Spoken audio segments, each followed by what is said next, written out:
The thieves were planning to steal jewelry worth 40 million euros. They had already dug a tunnel underground beneath the vault ahead of time. They also cut through a steel plate that weighed 7,000 kilograms. They were waiting for all 63 pieces of jewelry that would be auctioned the next day to be placed in the vault. Once that happened, their operation would begin. Mike first hacked into the vault's surveillance system. He set it to loop footage showing an empty space. Then he crawled through the cut steel plate into the vault. The security guards were just one wall away from them. They had to pack up all the jewelry as quickly as possible without leaving any trace behind. They also had to put all the boxes back in their original positions. After double-checking the jewelry's serial numbers, they stuffed everything into bags. Everyone was feeling pretty excited about it. But right then, Mike got into a little conflict with Damien. While they were arguing, some jewelry fell out along with its box. Even though there was a thick steel door between them, the sound caught the attention of John, the person in charge. But the surveillance footage didn't show anything. So John pressed his ear right up against the vault door to listen. The guys inside didn't dare to move a muscle. John didn't hear anything,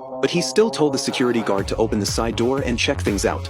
Ella, who was monitoring communications, immediately warned her teammates. They needed to quickly seal off the exit behind them. Meanwhile, the security guard was opening the door next to them. Just as the guard was about to open the door, they managed to seal the passage behind them. Bella immediately switched the surveillance back to live feed. John watched on the monitor as the security guard entered the vault. The guard checked the floor and the entire vault but didn't find anything wrong. The theft team hiding behind the door was all on edge. They stayed that way until the security guard came out of the room. The guard asked John if he should open the main vault door. Everyone was scared stiff and didn't dare to move. If that door opened, they'd definitely get caught. Just then, John's girlfriend called him, so he immediately said there was no need to open it. Hearing this news, Mike finally felt relieved. A few of them took the packed jewelry and headed back first. The remaining people had to restore the scene to its original state. The two of them welded the cut steel plate back together. Then they used a polishing machine to smooth it out. They even had to paint the steel plate. The color had to match perfectly with the surrounding area. Finally, they used a vacuum cleaner to suck up all the debris and dust. Now they needed to remove the signal device they'd installed in the surveillance box.